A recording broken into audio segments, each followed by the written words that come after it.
So today we will start the topic bilinear transformation method. So yesterday we have discussed one more method, that is impulse invariant transformation method. So these methods are which converts analog filter to digital filters. So first method, that is impulse invariant transformation method, we have seen. So there what we used to take 1 by s minus pi, which is equal to 1 divided by 1 minus e to the power of t pi z inverse. So that was impulse invariant method.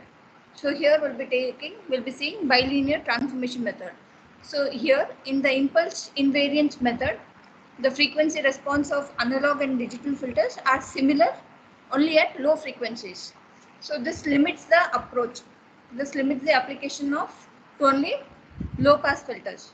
Whereas a better approach or a better transformation is impulse, that is bilinear transformation method, and which is given by S is equal to 2 by T into 1 minus e to the power of minus j omega divided by 1 plus e to the power of j omega. So to derive this transformation, let us consider the derivative, that is dy of t divided by dt is equal to omega of t. Okay, so let us consider this derivative to derive this transformation.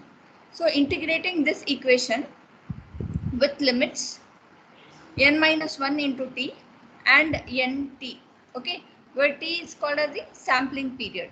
So when we integrate taking these limits, that is here, which is given here, so we get y of nt minus y of n minus 1 into t, which is equal to integration n minus 1 into t to the limits nt omega of t into dt. So the integral of the right hand side of the above equation can be approximated by the trapezoidal rule for integration. So we'll be getting this one as t by 2 into omega of nt plus omega of n minus 1 into t. So defining the discrete time variable, we get y of n minus y of n minus 1 is equal to t by 2 omega of n plus omega of n minus 1. So taking z transform. So taking the z transform, this one, so you'll be getting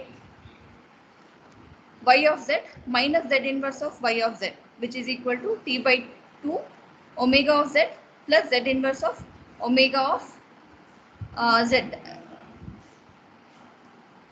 So taking y of z common here and omega of z common and rearranging, so you'll be getting in this form, that is 2 by t into 1 minus z inverse divided by 1 plus z inverse into y of z is equal to omega of z. So taking the Laplace transform, that is s into y of s of equation 2, that is the above equation where we have integrated this one. So taking the Laplace transformation of this equation, what you get is s into y of s is equal to omega of s.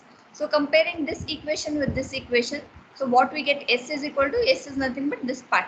So s is equal to 2 by t 1 minus z inverse divided by 1 plus z inverse. So this is the main equation for your bilinear transformation method. So now let us see one problem.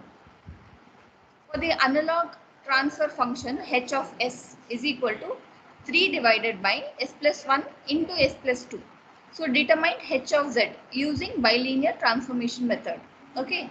So they have given the analog transfer function. You have to get digital transfer function using bilinear transformation method. Okay. So now we know the equal to 2 by t 1 minus z inverse divided by 1 plus z inverse. So h of s is equal to 3 divided by, wherever s is there, you replace s with this equation. Okay, this term. So s is equal to, where it is in this part. So I'll replace this with this one. So 2 by t 1 minus z inverse divided by 1 plus z inverse plus 1. Okay, next s plus 2. So s again I will replace with 2 by t 1 minus z inverse divided by 1 plus z inverse plus 2. Okay. So solve this equation, solve this complete equation. So how will you solve? Take the LCM. So 1 plus z inverse, so 1 plus z inverse and multiply this part. So after solving, what you will be getting? You will be getting it in this form, 3 into 1 plus z inverse whole square divided by 3 minus z inverse into 4, that is equal to this one. So this is by using bilinear transformation method. So next we will go for Butterworth and Chebyshev filters.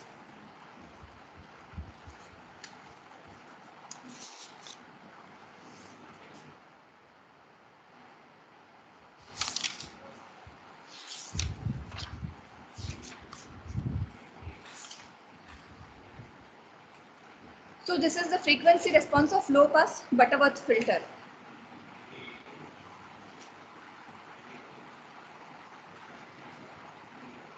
So this Butterworth filters have smooth pass band and wide transition region. Okay, it has smooth pass band. You can see here it has a smooth pass band and it has a wide transition region. Wide like this transition region it has. Okay, whereas Chebyshev filter have sharp transition like this. It comes down exactly like this. Whereas it takes time to come down like this. So it has wide transition region.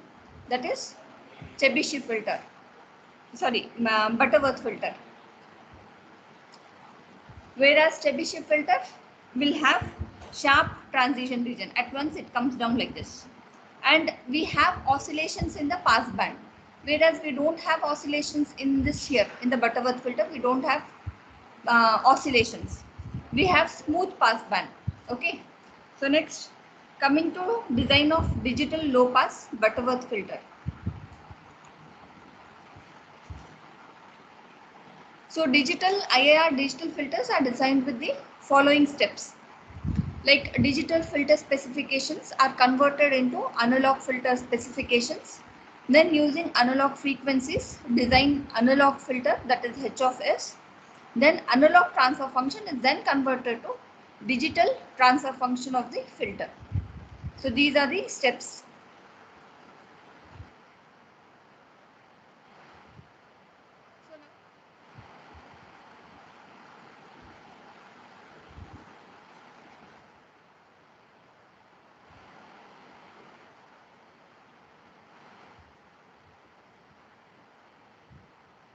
Consider the following magnitude constraints for low pass digital filter.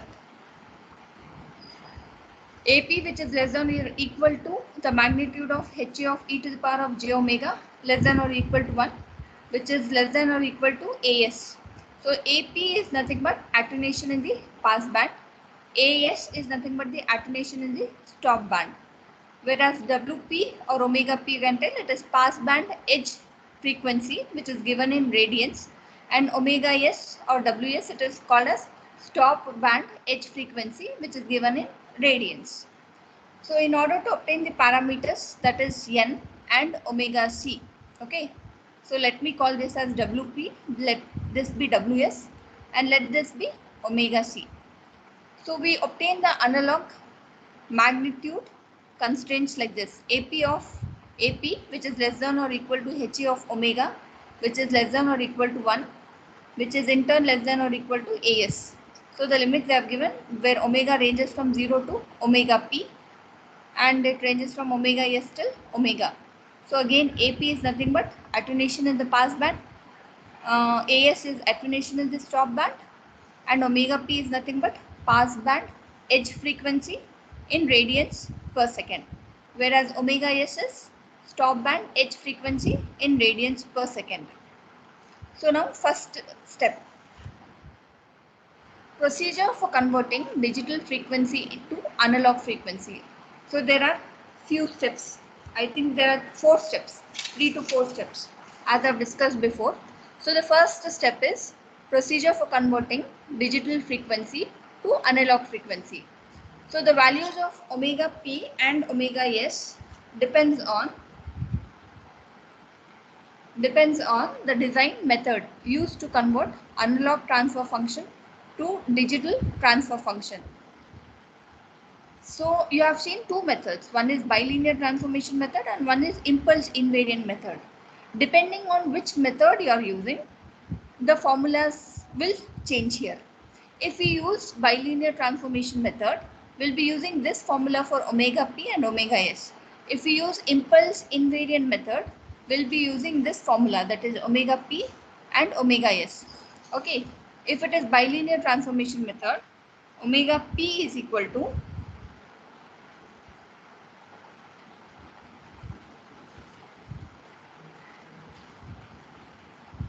omega p is equal to 2 by t tan wp by 2, and omega s is equal to 2 by t tan omega s by 2.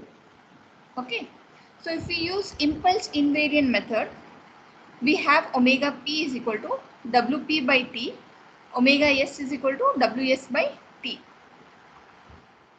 There is second step. You have to remember these formulas. So second step, procedure for finding n and for finding cutoff frequency omega c. Okay. So n is equal to, and this formula you will be using if APAS is given in non-decibels.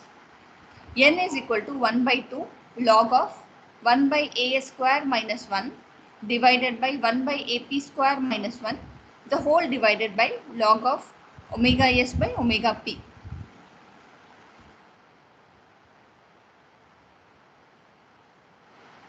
And omega C is equal to 1 by 2 into omega P divided by 1 by AP square minus 1 to the whole power of 1 by 2n plus omega S divided by 1 by AS square minus 1 whole to the power of 1 by 2n.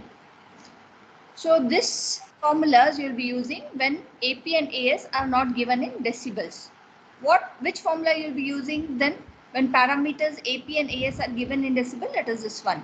N is equal to 1 by 2 log 10 to the power of 0.1 AS, which is in decibels, minus 1 divided by 10 to the power of 0.AP into AP, that is in decibels, minus 1 divided by log of omega S divided by omega P.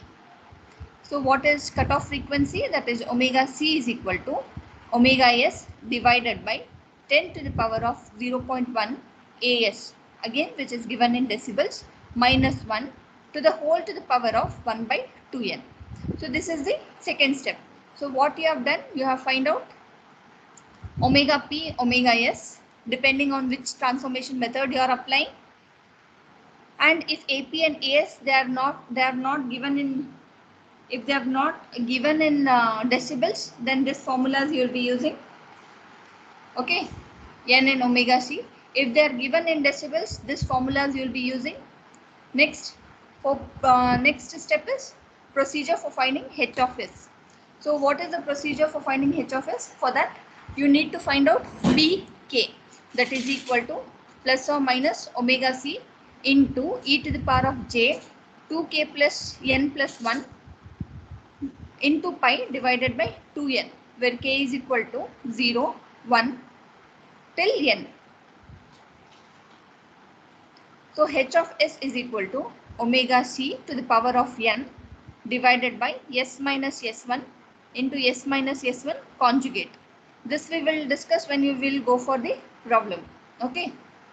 So now you have got H of S. From this you all know how to find H of Z.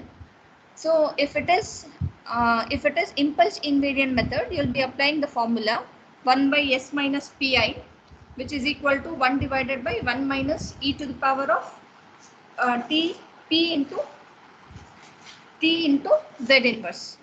If it is bilinear transformation method, you will be applying S is equal to 2 by T 1 minus Z inverse divided by 1 plus Z inverse.